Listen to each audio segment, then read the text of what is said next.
जय जिनेंद्र मित्रों। आगम की गहराइयों में आप भी डुबकी लगाना चाहते हैं तो सबसे पहले इस YouTube चैनल को आज ही सब्सक्राइब करें ताकि समय समय पर प्रसारित होने वाले आगम तथ्य पहुँचे आपके पास सबसे पहले। तो शादवाद मित्र प्रस्तुत करता है शुद्ध पंचमी पर कुछ विशेष आप लोगों के लिए।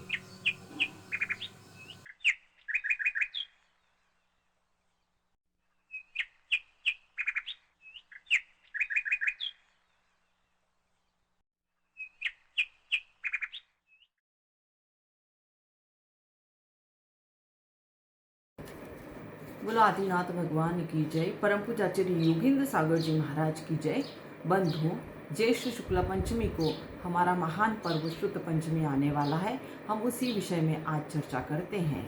जैन धर्म में वैसे तो बहुत सारे त्यौहार हैं, पर्व हैं, किंतु उन त्यौहारों को हम दो श्रेणियों में विभक्त कर सकते हैं, एक लौकिक और एक अलौकिक। अलौकिक पर्व जो होते हैं वे पर्युषण और अष्टानी का पर्व होते हैं, जो अनादि निधन होते हैं और उसका कोई विशेष कारण नहीं होता है, सिर्फ धर्म आराधना करना ही उसका उद्देश्य होता है। लेकिन जो लौकिक पर्व होते हैं वह हमारे महापुरुषों के जीवन चरित्रों से जुड़ी हुई घटनाओं से संबंधित होते हैं और उन पर्वों को उन विशेष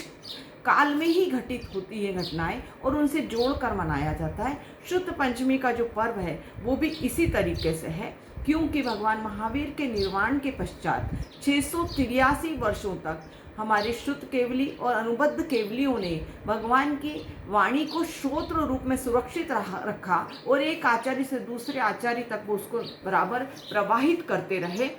क्योंकि उस समय हमारी याददाश्त इतनी अच्छी थी और शुद्ध का शरण नहीं हो रहा था। लेकिन जब आचार्य धरसेन जी को ये पता चला कि निरंतर शुद्ध का शरण होता जा रहा है, जो भगवान महावीर ने बताया वो गौतम गणधर और अनुबद्ध केवली, उसके बाद शुद्ध केवली और उसके बाद परम निरंतर हमारे आगम में जो ज्ञान है उसमें शरण हो रहा है, तो उन्होंने सोचा कि आगामी पीढ़ी, उस महान परोपकारी संत का उपकार है कि आगामी पीढ़ी के लिए उन्होंने जैन आगम की श्रुत वाणी को सुरक्षित रखने के लिए इसे लिपिबद्ध करने का विचार किया और इसे लिपिबद्ध करने के लिए दक्षिण में हो रहे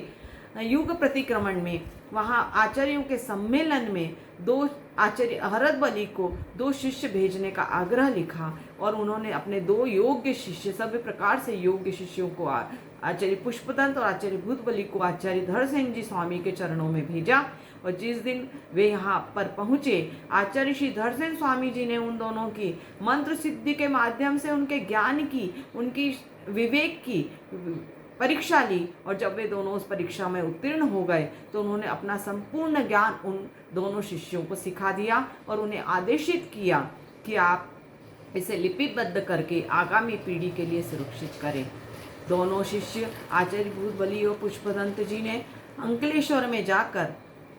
षटखंडागम ग्रंथ की रचना पूरी की और जिस दिन रचना पूरी हुई उस दिन ज्येष्ठ शुक्ला पंचमी को आचार्य भूतबली ने उस ग्रंथ की नाना प्रकार से पूजा और भक्ति की। तभी से यह दिवस शुद्ध पंचमी या ज्ञान पंचमी कहलाने लगा। सोचिए जरा, हमारे पास आगम ग्रंथ नहीं लिखे होते तो हम अपने तीर्थंकर महापुरुषों का चरित्र कैसे पता करते, भगवान शब्द द्वारा सिखाई गई 72 कलाओं के माध्यम में कैसे जान पाते, कैसे उनके द्वारा अपनी पुत्रियों को शिक्षित करने से स्त्री शिक्षा के पक्षधर बन पाते। कहा भी गया है कि जिस संस्कृति का साहित्य सुरक्षित नहीं उसका अस्तित्व खतरे में है, प्राचीनता नष्ट है। किंतु हम आभारी हैं हमारे पूर्वाचार्यों के जिन्होंने षटखंडागम ग्रंथ की कई प्रतिलिपि कर सुरक्षित रखा, अपितु आगे के आगामी आचार्यों ने अनेक टीकाएं करके उसका सरलीकरण भी किया और जन जन तक इस आगम को पहुंचाया, इस शुद्ध को पहुंचाया। क्योंकि कहा गया है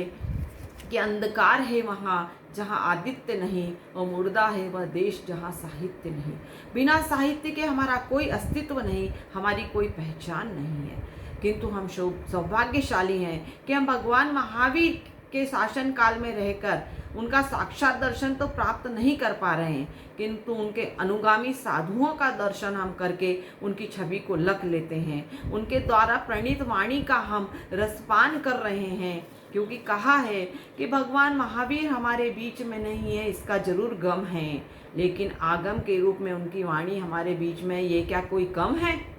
वाकई हम भगवान का साक्षात दर्शन नहीं कर पा रहे हैं, पर उनकी जो साक्षात वाणी है उसका हम यहाँ पर रसास्वादन कर रहे हैं और उससे अपने आत्मा को उज्जवल और कर रहे हैं। शुद्ध पंचमी की पर्व को हमें बहुत प्रमुखता देकर मनाना चाहिए, क्योंकि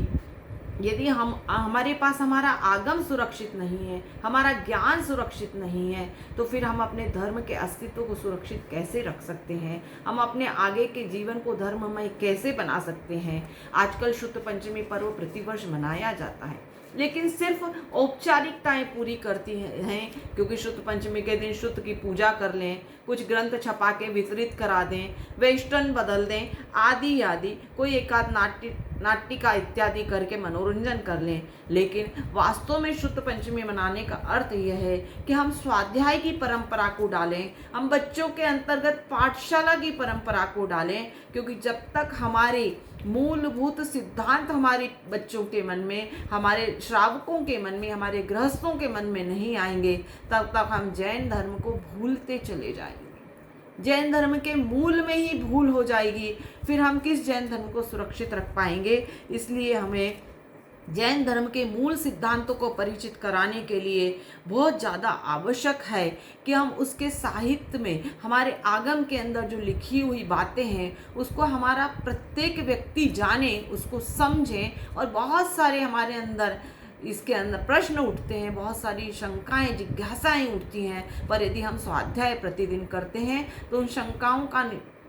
आराम से समाधान हो सकता है और हम अपने जैन धर्म के संरक्षण और संवर्धन में अपना